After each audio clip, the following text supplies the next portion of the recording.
মধ্যে আপুনি উল্লেখ কৰিছে যে গুৱাহাটী মহানগৰীয়া নহয় এতিয়া গোলাঘাটতো চিলনী চোৰৰ ত্ৰাস মই কৈছোঁ যে গোলাঘাট নগৰখন অতিকৈ এটা সৰু অঞ্চল এটা অতিকৈ সৰু নগৰ ইয়াত যিসকলে অপৰাধ কৰে সেইসকলক আমি সঁচাকৈ প্ৰকৃত অৰ্থত সহজে চিনাক্ত কৰিবলৈ সহজ হয় এই যিটো চিলনী চোৰৰ কাৰবাৰ গোলাঘাটত যোৱা প্ৰায় 2টা বছৰৰ পৰা আৰম্ভ হৈছে আজি প্ৰায় 2টা বছৰৰ পূৰ্বে এনেধৰণৰ এটা সৰু ঘটনা হৈছিল আৰু কালি এই 10 লাখ টকাৰ বৃহৎ পৰিমাণৰ এই যি ধন লৈ যোৱা চিলনী চোৰ এই চিলনী চোৰটোক প্ৰকৃতাৰ্থত আৰক্ষীয়ে এই মুহূৰ্তত কৰায়ত্ব কৰিবৰ বাবে বিভিন্ন প্ৰকাৰে চেষ্টা কৰি আছে আমি পোৱা খবৰ অনুসৰি ইতিমধ্যে চিচিটিভি ফুটেজো সংগ্ৰহ কৰিছে যদিও সংবাদ মাধ্যমলৈ সেই চিচিটিভি ফুটেজ আৰক্ষীয়ে মুকলি কৰি দিয়া নাই ইতিমধ্যে হয়তো তদন্ত প্ৰক্ৰিয়া আৰম্ভ হৈছে কিন্তু এটা আচৰিত কথা যে বেংকৰ পৰা 10 লাখ টকা লৈ অহা সেই খবৰ চোৰে ক'ৰ পৰা পালে বা কোন চোৰে সেইসমূহ লৈ গ'ল এই সমগ্ৰ ঘটনাটোক লৈ এটা ৰহস্যৰ সৃষ্টি হৈছে মই দেখুৱাইছোঁ ভুক্তভোগী মহিলাসকল আছে তেওঁলোকে পূৰ্বৰ যিসমূহ ঋণ আত্মসহায়ক গোটক যেতিয়া বেংকে ঋণ প্ৰদান কৰে তাৰ বাবে আত্মসহায়ক গোটৰ যি সিবিল স্ক'ৰ অতিকৈ ভাল হ'ব লাগে আৰু অতিকৈ ভাল সিবিল স্ক'ৰৰ কাবৰু গাঁৱৰ অচিনি আত্মসহায়ক গোটৰ এইসকল মহিলাই ঋণ লাভ কৰিছিল 10 লাখ টকা আৰু কালি চিলনী চোৰে লৈ উধাও হ'ল মই কথা পাতিম ভুক্তভোগী মহিলা আছে বাইদেউ গোটেই ঘটনাটো কওকচোন কেনেধৰণে হ'ল বেংকৰ পৰা ওলাই অহাৰ পিছত কেতিয়া ঘটনাটো হ'ল ঘটনাটো মানে বেংকৰ পৰা পইচা পাতি লৈ ওলাই পেলানি সেই কেণ্টিনতে মানে চাহ খাবলৈ সোমাইছোঁ আমি 8গৰাকী ষ্টেট বেংক পুলিবৰ শাখা তাৰপিছতে 2গৰাকী আমাতকৈ আগত ওলাই আহিলে যেনিবা ঘৰত বোলে জাৰ্চি আছে গৰু গাখীৰ খীৰাব লাগে আমি অকণমান আগবাঢ়োঁ সেই 2গৰাকী আগবাঢ়ি গাড়ীত উঠিবলৈ লৈছে আৰু বোলে তেনেকুৱাতে আমি চাহ খাবলৈ সোমাই চাহ তাহ খাই পইচা পাতি লৈ এনেকৈ 4গৰাকী ভাগ হ'লোঁ 4গৰাকী পইচা লৈ যেনিবা বেংকৰ মুখৰ আগৰ পৰাই গাড়ীত উঠি ঘৰ মুখীয়া হ'ব আমি 4গৰাকী টাউনত কিবা অকণমান দৰকাৰ আছিলে তালৈ গ'লোগৈ তেনেকুৱাতে ফোনাফোনি হ'ল যে এখন গাড়ী পাৰ হৈ গুচি গ'ল 2 নম্বৰখন ওলোৱালে অলপ আধা ঘণ্টা 1 ঘণ্টা ৰ'ব লাগিব গতিকে পইচাখিনি লৈ পেলানি বেংকৰ মুখৰ আগত ৰখি থকাতকৈ এগৰাকীয়ে ভাবিলে আমি একেলগলৈ ফোন কৰি মাতি দিওঁ একেলগে লগ খাই আমি টাউনতে গাড়ীতে উঠি তেনেকৈ ঘৰলৈ গুচি যামগৈ আমি কোৰ্টৰ ওচৰতে 4গৰাকী ৰৈ দিলোঁ এই পইচা লৈ থকা 4গৰাকী লৈ গৈ পেলানি সেইখিনিতে 8গৰাকী গোট খাইছোঁ 8গৰাকী গোট খাই গৈ আছোঁ সেই ট্ৰেফিক পইণ্ট পাৰ হৈ ডাকঘৰৰ সন্মুখ পোৱাগৈ নাই সেইখিনিতে মানে পইচাটো লৈ গুচি গৈছে আপোনালোকে ভালকৈ গুজি আনিছিলে পইচা বেগত ভৰাই আনিছে এখেতে এই বেগটো এইটো ছাইডে লৈছে যেনিবা সোঁ ছাইডে লৈ গৈছে আৰু মই অলপ পাছতে আছোঁ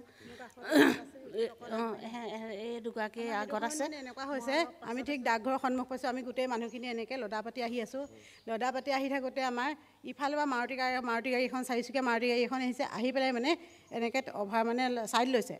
ঘূৰিবলৈ লওঁতে আমি মানুহখিনি এগৰাকী হৈ এওঁ ইমান হৈছে মই ইমানত হৈ দিছোঁ তেতিয়া তেনেকুৱা হালত হ'ল কি গাড়ীখন এনেকৈ ৰদালি পইণ্টৰ ফালে গুচি গ'ল ফাৰ্ষ্টকৈ মানে মোৰ পিছত সম্ভৱ এখেতে আছিলে দেই মই মানে মাতটো শুনিছোঁ এখেতৰ মইতো পিছলৈ চোৱা নাই মই এনেকৈ ধৰি পেলাই আহি আছোঁ মানে বেগটো এনেকুৱা টানি মই মানে হামখুৰি খাই যোৱা দি গৈছোঁ পৰাগৈ নাই মানুহজন বাইকত আহিছে পালচাৰ বাইক এখন আহিছে 2জন হেলমেট পিন্ধা ক'লা পোচাক পৰিহিত নাম্বাৰ প্লেট ধৰিবলৈ আমাৰ ধৈৰ্য সেইটো সময়ত নাই আমি ঠিক ব্ৰিজ মোহনলৈকে চিঞৰি দৌৰিছোঁ আমি 8গৰাকী মাইকী মানুহ কিন্তু দৌৰিটোত আমাৰ এনেকুৱা হৈছে আমাৰ উবাজোবা হৈ গৈছে আমি মাত্ৰ চিঞৰিছোঁ যে বাইক আমাৰ লৈ গ'ল পইচা লৈ গ'ল বেংক দিন কিন্তু কোনো আমাক সহায় কৰিবলৈ এটা কথা আমি আচৰিত হৈছোঁ 2টা ট্ৰেফিক পইণ্টৰ মাজত ঘটনাটো এটা ৰদালি পইণ্টৰ ট্ৰেফিক পইণ্ট এটা বাটা পইণ্টৰ ট্ৰেফিক পইণ্ট বিশেষকৈ অডিটৰিয়ামৰ হেৰিখন মাৰ্কেটখন এইফালে ডাকঘৰৰ সন্মুখত আমিতো ফুল প্ৰটেকশ্যনত ভাবিছিলোঁ আমি গোলাঘাটৰ ইমান এটা সৰু অঞ্চলত ইমান মানে নিৰাপত্তাহীনতাত বুলি আমি ভবা নাছিলোঁ যিহেতু আমি আগেও কৰি আছিলোঁ এনেকুৱা মানে ইমান সৰু চহৰখনৰ অৱশ্যে ছাৰসকলে আমাক যথেষ্ট আমি লগালগ যেতিয়া ব্ৰিজমোহনৰ গুৰিলৈকে যেতিয়া আমি একো নাপালোঁ আমি লগালগ এটা ফোন কৰিছোঁ মানে আমাৰ ভাইটিটোলৈ মানে হেৰিলৈ কৰি পেলাই আমি চিধাই আটাইখিনি মাছ বজাৰৰ মাজেদি দৌৰিছোঁ আমি থানাত আমাক যথেষ্ট সহায় কৰিছে কিন্তু দেই তেখেতসকলে আমাক ফুল ছাপৰ্ট দিছে এখেতকে মোকে লৈ গৈ গোটেই ৰঙাজান পেট্ৰলিঙত নিছে এখেতকে আৰু এগৰাকী তেখেতকে নি বেংকলৈ গৈছে আমাক ছাৰ মানে থানাসকলে আমাক পুৰা ছাপৰ্ট দিছে লগালগ বেংকৰ চিচিটিভি কিন্তু আমাৰ এতিয়া মানে আপোনালোকৰ যোগেদি বহুত ধন্যবাদ আপোনালোক যে আমাক আহিলে আমাক এতিয়া আমি